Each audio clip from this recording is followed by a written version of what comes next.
Locals are furious months after the Hard Rock Hotel collapse. Coming up, what the city plans to do for the site. The total vaping deaths dies in Louisiana. More on how many people of the Louisiana Health Department say they have been affected. In 2018, there were over 12,000 cases of human trafficking. See how the trucking industry is working to fight against it.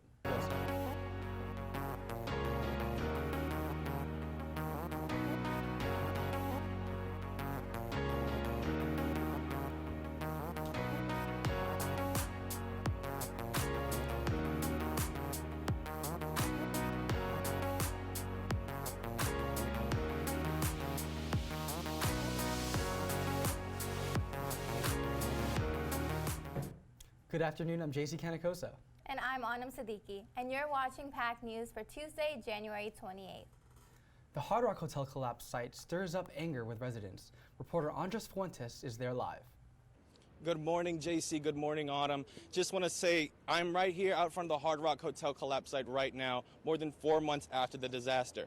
Now, tomorrow is going to be a big day for the City Council. The New Orleans City Council is actually voting on whether or not to launch their own investigation into what led to the collapse. And that's something that residents have been advocating for. At a recent march, they were advocating for the investigation as well as other things. Here's more on their story.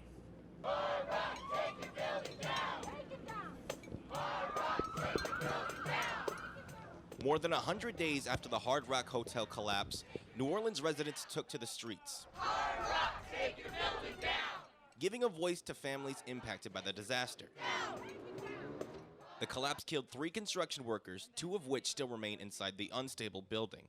I'm super blessed. I was not injured. None of my loved ones are trapped in that building. None of my loved ones were hurt in that building. But that being said, we are all citizens of this city, and we're all victims of that crime. Advocates brought their chants and their signs right here in front of City Hall to advocate for change. Hard Rock, take your building down. The crowd wants to see an improved responsible bidder ordinance, which grants construction projects to companies in good standing. We technically have one on the books that just actually has zero enforcement or teeth behind it. So we were trying to recreate a new one and establish something that has some enforcement capabilities, potential to make contractors accountable. Hard Rock, take your building down. They also want more to be done by Mayor LaToya Cantrell's office. I don't think she's really done anything. She's flip-flopped, she's back and forth with tearing it down, leaving it up. Advocates ask that the city not forget about the victims of the collapse. People who are affected by this, they're the ones who need to be put first, not keeping like a good name for the city. Several city council members want to create a subcommittee to deal with the implosion of the site and the recovery of the 2 bodies. We'll be here every day. I'm Andres Fuentes, PAC News. And again, I'm standing right here outside of the Hard Rock Hotel collapse site. I just want to let you guys know that the glaring issue, one of the glaring issues I should say, will be the barricades. I'm going to step out the way so you guys can get a better look of what we're talking about. These barricades have been blocking buildings and residencies since October. These people have not been able to have access to their buildings. And it's also going to have impact on the carnival season this year with several crews rerouting their routes to avoid the area completely. Now, the plan is, as of right now, to implode this building behind me sometime in mid-March, after Mardi Gras and before French Quarter Fest. For now, I'm Andres Fuentes, PAC News. New Orleans residents say they're fed up with sewage and water board bills and don't understand why they're receiving them. Madison McLaughlin reports. After years of getting monthly sewerage and water bills for around $100, Mark Heller received one for nearly $700. I would expect there to be a small flood somewhere in my yard with a bill that size, but we don't see any leaks anywhere. Heller is not alone. I don't even know what the magnitude is of it. You know, my piece is such a little microcosm of all the properties and all the bills in the city. Corinne Morrison received high bills for several of her properties, one for almost $1,000. She wants the sewerage and water board to review each bill. Every Sewage and Water Board customer is entitled to an investigation. And once the investigation's over with, if you're not in agreement with that, you can ask for a hearing. Morrison uses her experience as a lawyer to advise people going into hearings who don't know what to expect. Some residents, like Morrison, think that the old water meters are inaccurately reading, causing high water bills like these.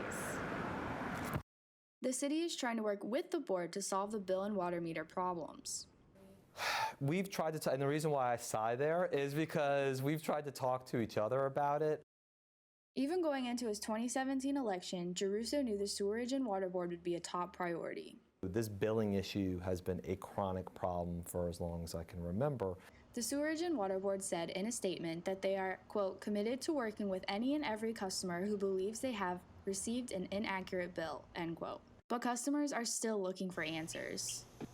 But it's going to take people continuing to speak up and to be frustrated about this problem and continue to have it magnified before I think it finally gets solved. I'm waiting for some kind of resolution. Madison McLaughlin, PAC News. Councilmember Geruso says if you've gotten a high water bill, call or email the Sewage and Water Board and ask for an investigation. 2 vessels collided Sunday morning near Luling, Louisiana. The river was temporarily closed for vessel traffic. The towing vessel, RC Kreppel, sank and left 3 crew members missing. And as of Monday evening, the Coast Guard suspended search for those crew members. Reporter Tess Rowland takes us there live. Even with the search being suspended for those 3 missing crew members, our eyes are still on the Mississippi River, and that's because on Monday, the river reached a level of 15.5 feet, which is still below the flood level of 17 feet, but not by much. The Army Corps has halted all work being done near the Mississippi River and increased the inspections of those levees. The river is expected to crest at 16.1 feet on Friday due to upcoming rainfall in the upcoming days. The flood walls and the levees are supposed to protect the city from water levels ranging from 20 to 25 feet. The Army Corps did release a statement saying that they don't think they'll have to open the Bonnie Carey spillway at this time. Reporting from the Mississippi River, I'm Tess Rowland, PAC News.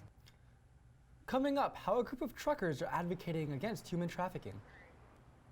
And coming up, I'll tell you about one event a Mardi Gras crew is planning, and it's not a parade. Me and my boy Matt had it good. He had catnip that was off the hook. But one day, he brings a girl home, and she's allergic to cats. Every sneeze was a nail in my coffin. Now I'm in a shelter. It's decent, but they don't even have Wi-Fi.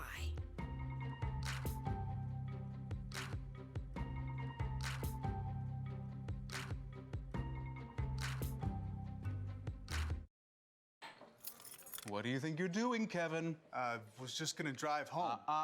There are several warning signs present that you shouldn't be driving. Like hearing voices? Like your text-to-emoji ratio? Oh man, the selfies. Selfie, nailed it. We all have warning signs that let us know that we're probably not okay to drive. Mine is pretending to be your subconscious. Craig, come on man, let's split a ride home.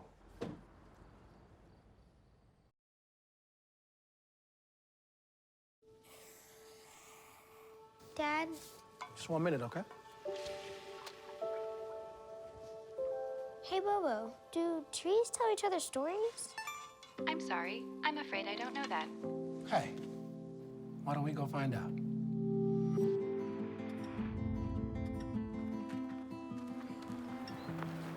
Listen. Do clouds take naps? I couldn't tell you.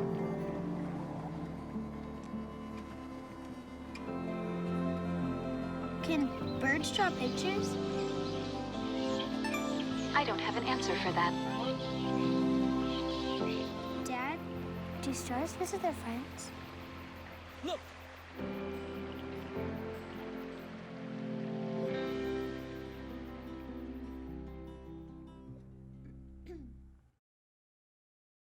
As many crews prepare for Mardi Gras, one crew is preparing for a different event.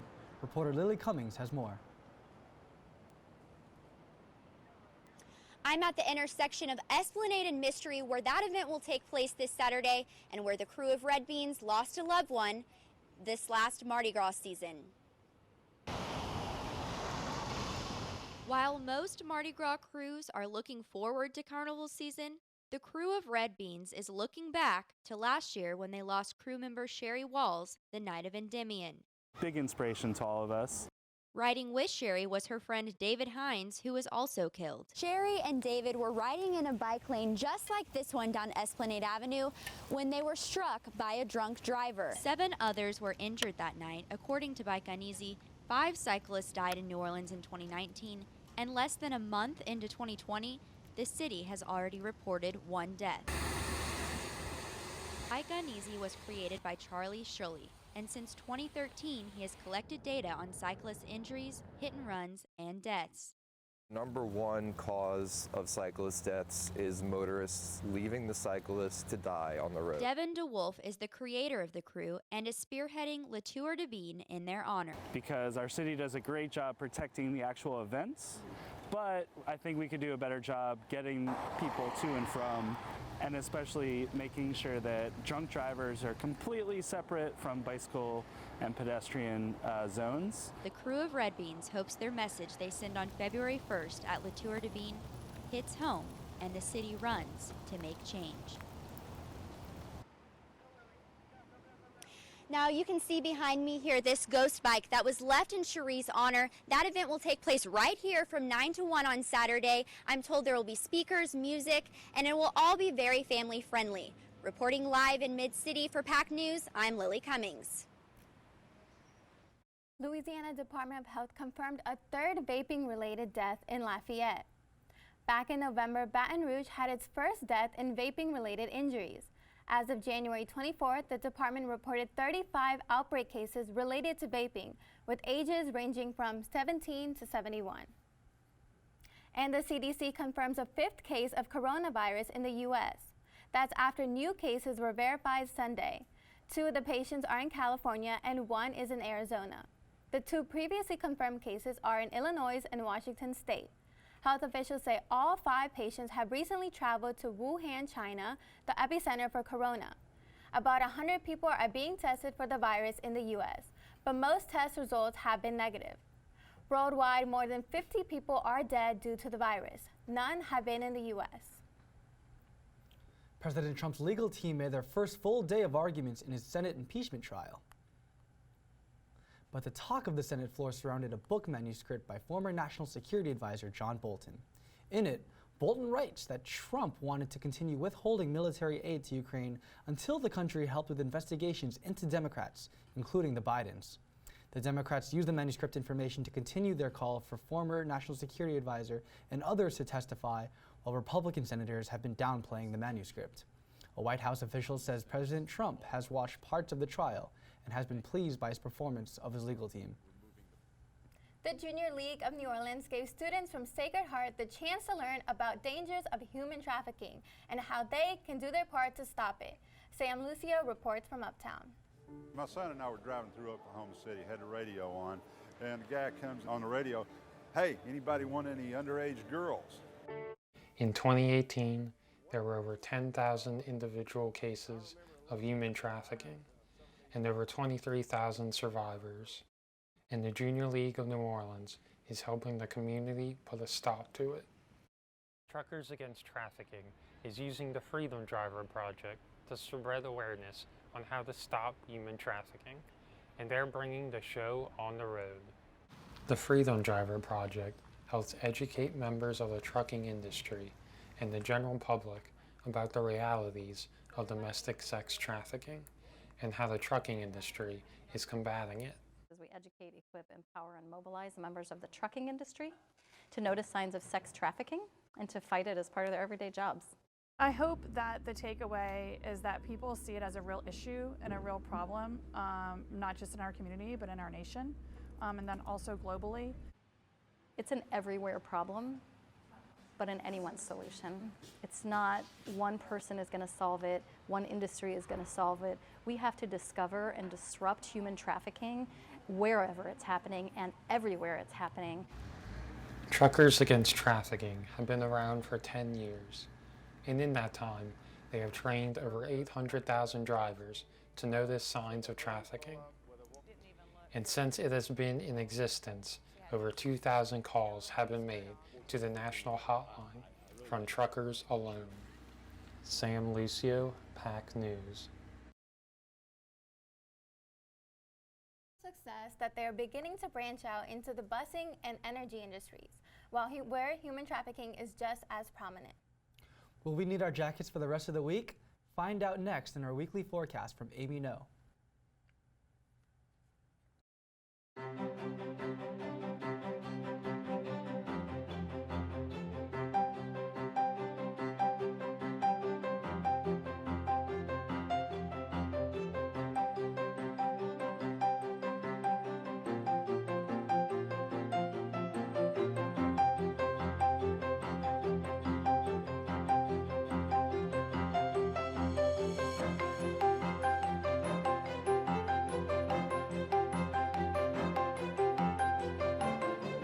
Temperatures will sit in mid-70s to the 80s.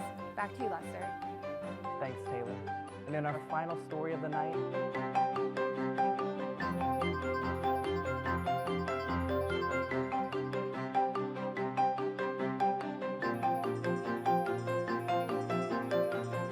Maroon has been ranked as one of the top student newspapers in the nation by the Princeton Review.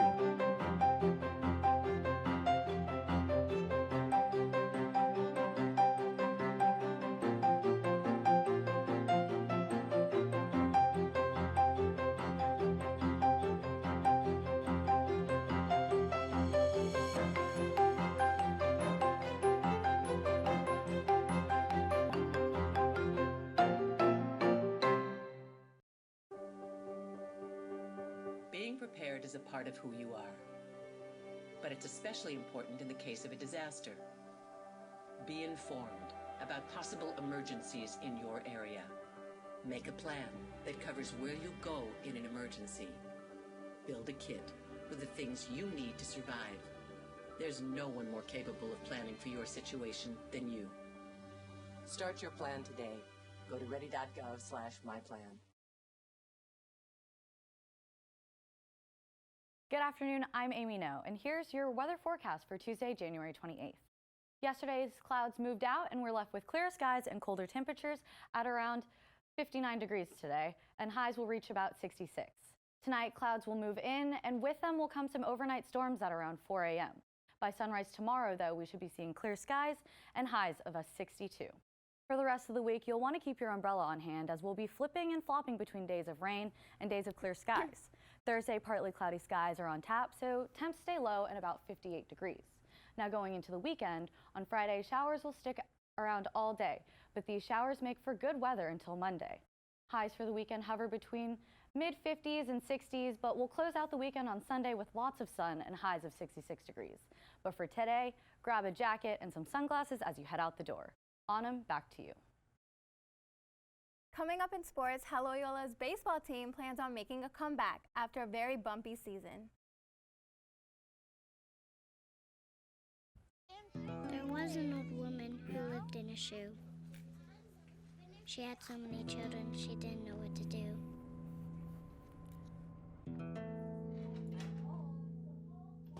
She gave them some broth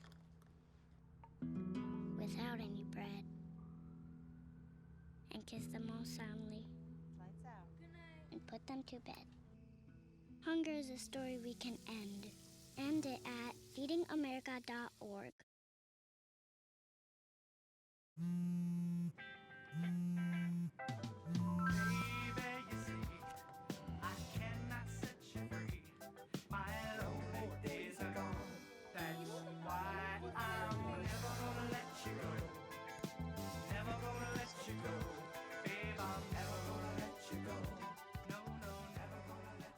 Here you go.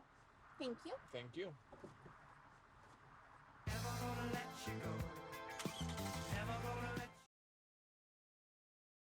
Today I'm going to talk to you about physics. Come on in, girls. Let's go. This is the first rocket to get humans to Mars. Really tall. I'm a rocket structural engineer, designing and building parts of the rocket. You are the generation that will be stepping foot on Mars. Do I have a group of astronauts on my hands? Yes. You can become a rocket scientist or whatever else you want to be.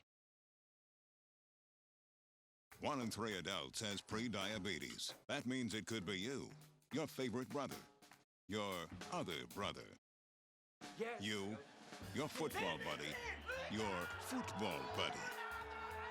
You, your plumber, Breathe right into your foot. your plumber's masseuse. Yes.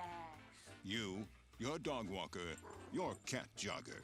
With early diagnosis, prediabetes can be reversed. Take the risk test at doihaveprediabetes.org. The NBA lost one of its greatest of all time. Sunday morning, five-time NBA champion Kobe Bryant and his 13-year-old daughter Gianna, along with 7 others, died in a helicopter crash in Calabasas. Send our thoughts and prayers to his family and everyone affected with 24 seconds of silence.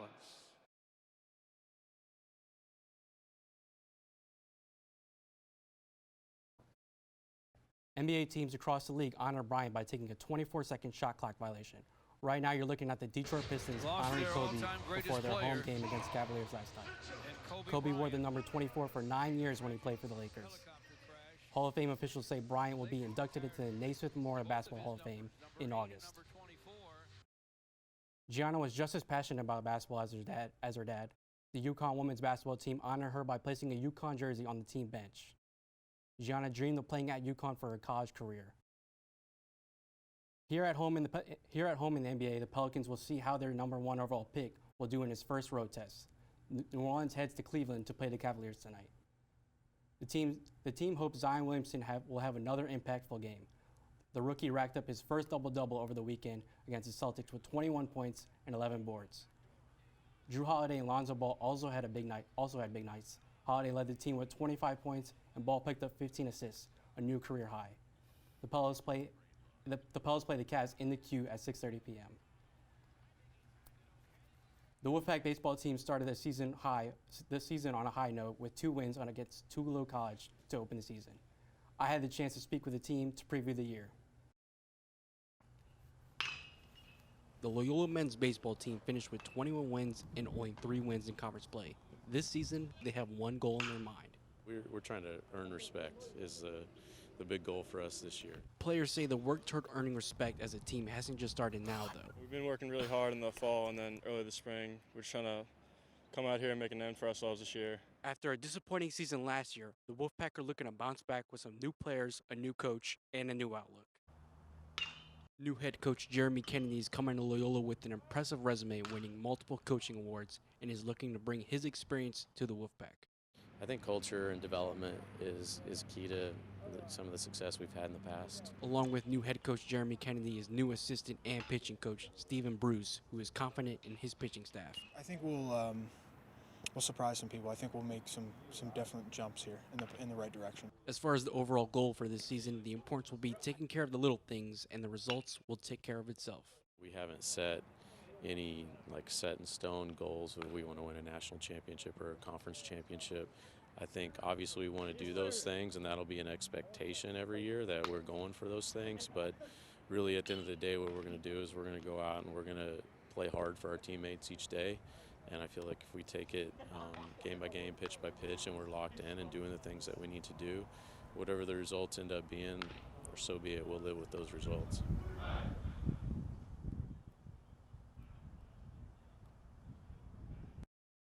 The Wolfpack baseball team plays again on February 1st through 2nd in a 3-game series on the road versus St. Thomas and Houston. Super Bowl 54 kicks off this Sunday in Miami, where the San Francisco 49ers will take on the Kansas City Chiefs. You are looking at the two teams greet each other in Miami with the Lombardi Trophy.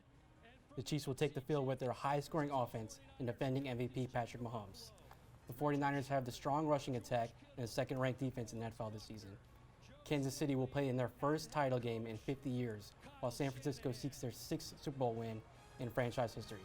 Kickoff will be at 5:30 in the afternoon. Coming up, how much you can save by just skipping the Starbucks line and making a cup of coffee at home. Our hearts are made stronger by how we treat others. Put her there. The light you share can impact those around you, but so can the darkness. Later, twerps.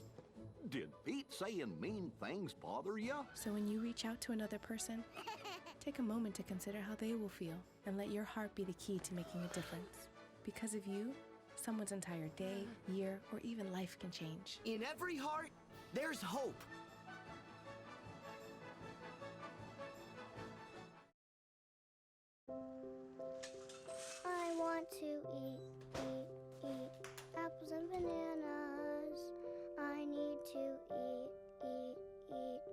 apples and bananas. Why can't I eat apples and bananas? Support the Feeding America nationwide network of food banks to help provide meals to those in need. Join us at feedingamerica.org. When I was your age, I was just like you, fascinated by stars.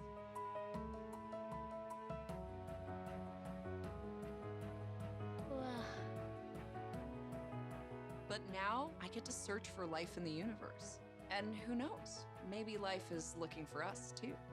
So we're like aliens to them? Yeah. Does anyone want to be a scientist now? I do. Awesome. We need more girls in STEM. Maybe we can find aliens.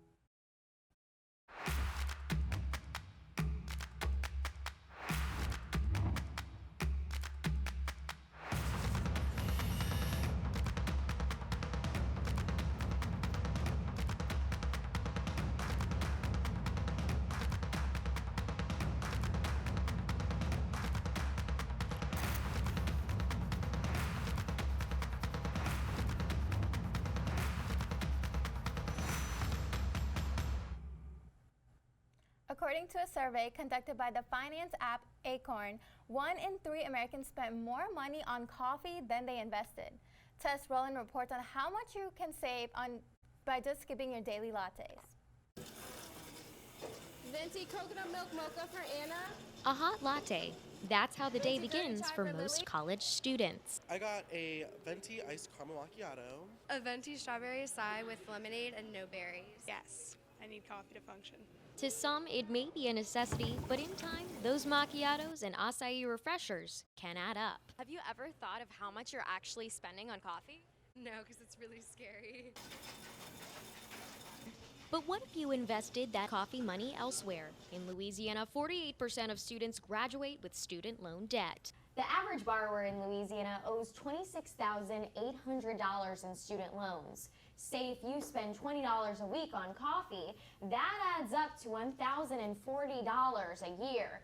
Now say if you invest that money in a savings account at a 2% interest rate annually, you would have $18,000 in 15 years. That's the secret of wealth. Not so much how much you make, but it's how you spend your money as a result. Finance expert Dave Lesman says that coffee, like any other small expense, doesn't have to go away entirely, but should be limited. Maybe once or twice a week instead of 4 or 5 days a week for your coffee fix. But how do students begin to manage their money? In addition to money-saving apps like Mint and Personal Capital, Lesman recommends avoiding electronic transfers. At a swipe of a card, you can spend untold sums of money, not realizing where it's going. Rather, take actual cash, and then you realize, as you hand over the cash, how much money is being spent and how much you have left. And the last option he suggests, start brewing your coffee at home. Tess Rowland, PAC News. Lesmond also says that the second biggest expenditure for students is ordering food through to-go apps. He recommends to save even more money, students also invest in preparing their meals at home. So which one of you guys are rethinking next Starbucks trip? I think coffee is my guilty pleasure. I don't think I'm going to stop getting coffee. I need it. I need it. Don't drink coffee, but I drink a lot of soda, which is probably worse. Where you get your caffeine? Yeah. The only time I drink coffee is when it's like freezing outside and like I need to drink for the warm up. Yeah. So we're all pretty okay except for me. Yeah, we're all right. Well, that's all for now. Thanks for watching. Have a great afternoon.